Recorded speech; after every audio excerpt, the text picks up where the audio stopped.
I come from a country, Lebanon used to be the only majority Christian country in the Middle East. Most people don't know that. When they think of the Middle East, they think it's all Islamic countries. But Lebanon is the only majority Christian country in the Middle East.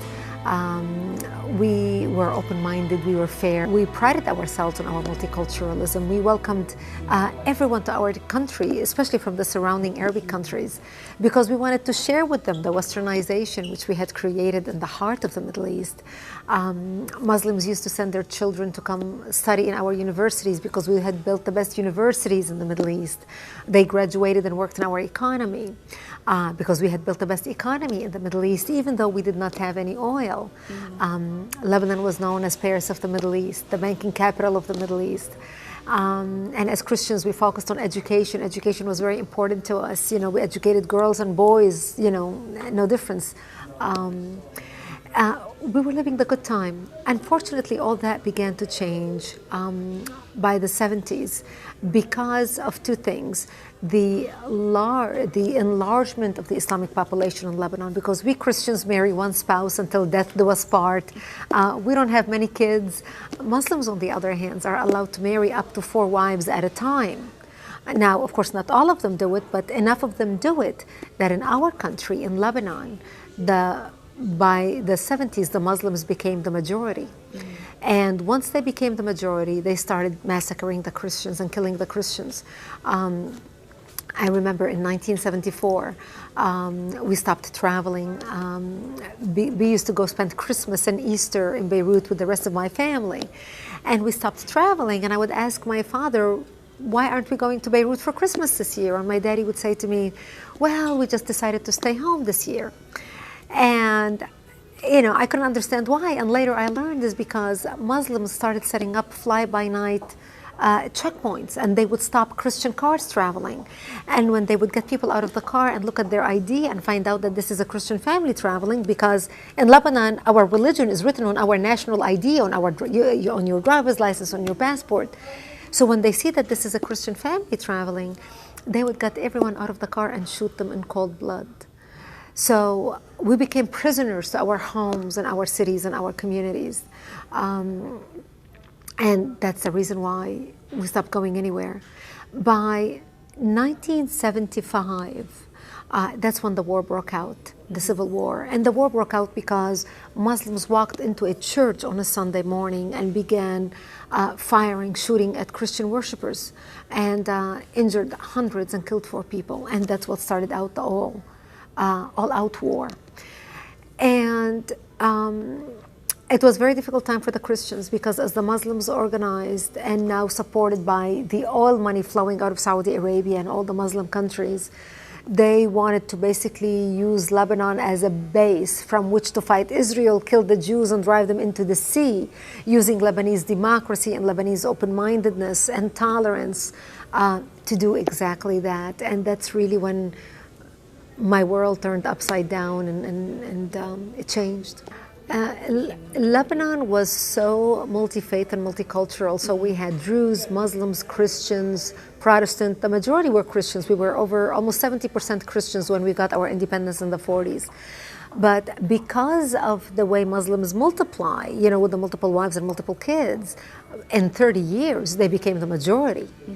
And when we got our independence from France and Lebanon, because we are, you know, Judeo-Christians, you know, come from Judeo-Christian culture, we're very fair. So we made sure we divided the government to make sure that Muslims have representation. So the president of the country was Christian, the prime minister was a Muslim, the prime minister, you know, the secretary of state. We had different assignments for different religions. But the Muslims became the majority. And once they became the majority, they were no longer tolerant of the people who took them in and accepted them and included them in the country. They felt they were not a part of the country. They felt they were a part of the Islamic Ummah or the Islamic nation. So when they turned against their brethren Christians who lived in the same country, and Jews, but specifically the Christians, they began massacring us in large numbers because they thought we are in power now and therefore we set the rules on how things should be. And that's really what drove the country into war. We had the problem controlled when it was only the Christians in Lebanon and the Muslims in Lebanon. But what aggravated the situation was the influx of the Palestinians out of Jordan, who came to Lebanon. And Lebanon was the only country who took them in. Because we were the only country that accepted the third wave of Palestinian refugees, while the Muslim countries did not want them. And that's what really changed the situation. That's what tipped the scale. My life turned upside down in 1975. That's when my 9/11 happened to me. When radical Islamists bombed my home, bringing it down, burying me under the rubble, wounded as they shouted, Allahu Akbar. I ended up in a hospital for 2.5 months. And as I laid in a hospital bed, hooked up to IVs in both arms, going from one surgery to another, I would ask my parents, why did they do this to us? And my father would tell me, because we are Christians, the Muslims consider us infidels and they want to kill us. So I learned since I was a 10-year-old little girl that I am wanted dead simply because I was born into the Christian faith and lived in a Christian town. When we left, after 2.5 months, I left the hospital and came back home, but my home was no longer the home I left. I ended up living in a bomb shelter underground, without electricity, without water, and very little food. And to get some food, we would crawl out under the out of the bomb shelter under the bombs and dig out different dandelions and different vegetation that grew around our bomb shelter because it was the only greenery we had to eat. To get some water, we would crawl to a nearby spring to fetch some water. And because we were surrounded by Islamic snipers shooting at us, every time we left to go to the spring to get water, we would say our last goodbyes because we did not know if we're going to come back alive or dead, just to get a drink of water. And then when we would get to the spring, my mother had to use her stocking on top of the gallon of water to catch all the dirt and all the junk so we can drink the water. And this became my existence. And we heard those who fled, we were surrounded to be slaughtered by Islamic radicals, by the Muslim, our own neighbors who wanted to kill us. And we heard stories of those who were massacred in the rest of Lebanon, what the Muslims were doing to the Christians.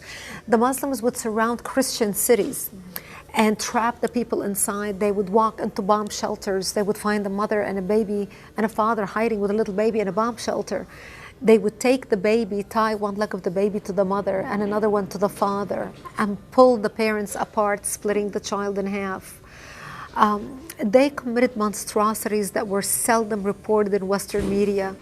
And then we heard what they were doing to the rest of the Christians. I mean, the monstrosities they committed, they would take Christians, for example, they would target Christian men, and not only they would slit a Christian man's throat, but then they will cut a cross on his chest.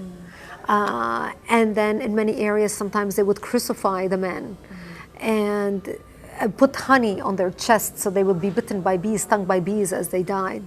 Most horrific crimes. I think the biggest disservice the American media did to the American public is not show the beheading of Daniel Pearl and Nick Berg. I think the American public needed to see the barbarism coming our way. And this is how we lived. And those Christians who fled the massacres and came to hide in our town because we were the last Christian enclave left in South Lebanon. And they would tell us these stories. And when these Christians were still there and the Muslims would come into their towns to do the massacres, and the Christians would tell them, you can't massacre us. We fought for your right. We marched with you. We demonstrated for you. You know, you can't kill us. We were on your side. And the Muslims would tell them, you were nothing more than a filthy infidel. You know, what difference are you from those other people? But it was too late for people to wake up, and those who escaped, by the time they get to our town, it was too late to change anything. This went on for 7 years. I ended up living in that bomb shelter for 7 years of my life, from the age of 10 till the age of 17, robbed of my youth. When you are in that situation, only God is the only person who's by your side. We were forsaken by the whole world, by the whole world. I remember when we went into our bomb shelter, we thought it's going to be a 2 weeks ordeal. And then my daddy used to say, oh, all the big Christian countries in the world are going to come see what's happening to the Christians in Lebanon and save the Christians. America's going to come. Britain is going to come. Canada's going to come. France is going to come. And we waited and we waited and nobody came. I remember 3 years into our ordeal, I was 13 years old and we had been living in the bomb shelter for 3 years now. One of our Christian militia stopped by. He said, Brigitte, I just want you to know that we heard a lot of chatter on the radios and we know that we're going to be attacked tonight. The Muslims are launching a major attack around our town. And he said, if I don't see you tomorrow, I want to wish you a merciful death. And he gave me a big hug and left. And I remember crying, sobbing, begging my mother, I don't want to die. I'm only 13 years old. And there was nothing my mother could say to me. And we sat in the bomb shelter and my father started reading from Psalm, I shall walk into the valley of death and fear no evil, for thou art with me. And my parents said to me, when they come to slaughter us tonight, we'll create a distraction. You just run towards Israel and never look back. Because we lived on the border with Israel and we knew if we went to the Jews and begged for help, the Jews are going to help us. You know, we have more shared values with them than we had with the Muslims. And thank God I did not have to make that decision that night, because that's the night when Israel came in physically into Lebanon and kicked out the Muslims away from our area and set up artillery bases around our town so they can protect us from the Islamists who wanted to slaughter us. So when you are in that, when you hit that level, when you are in utter desperation, when you know the whole world has forsaken you, when you know you cannot help yourself, the only thing you have to depend on is God and the grace of God. That's when you sit on your knee and you say, Jesus, I have nowhere else to turn but you. Nowhere else to turn. And that's truly when you realize how faith is so important in your life. No matter how sometimes people go through life thinking, you know, faith doesn't matter. It's amazing how much they realize how much faith matters.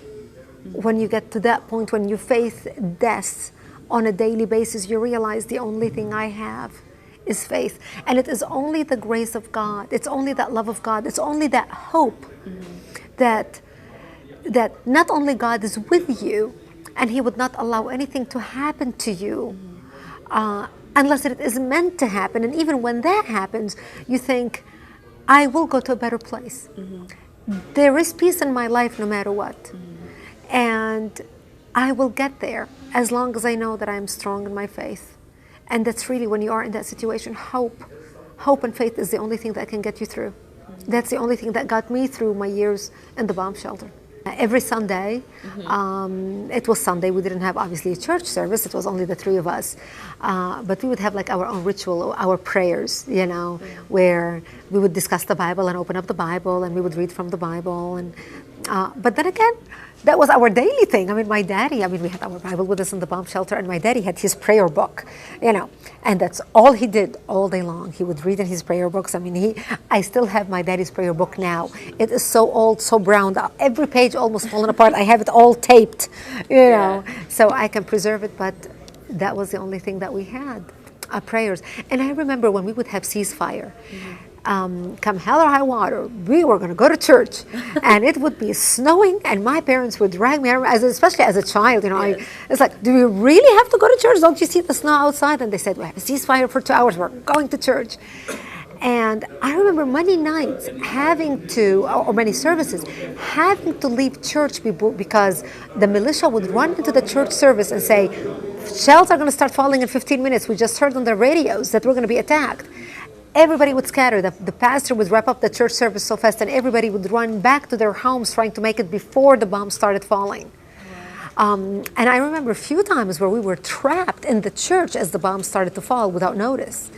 And, you know, the priest would continue the church service, trying to continue the church service, thinking, we are in church, nothing's going to happen. But then the bombs would fall really, very, very, very close. I remember one fell like right behind the church, and the pastor said, okay, to the pastor's house, which is right next to the church, and we all run there and hide, in his bomb shelter. I remember one time we were like 30 of us in his bomb shelter, and we sat there for like 4 hours waiting for, the bombing to stop. And one time he continued the service in the bomb shelter.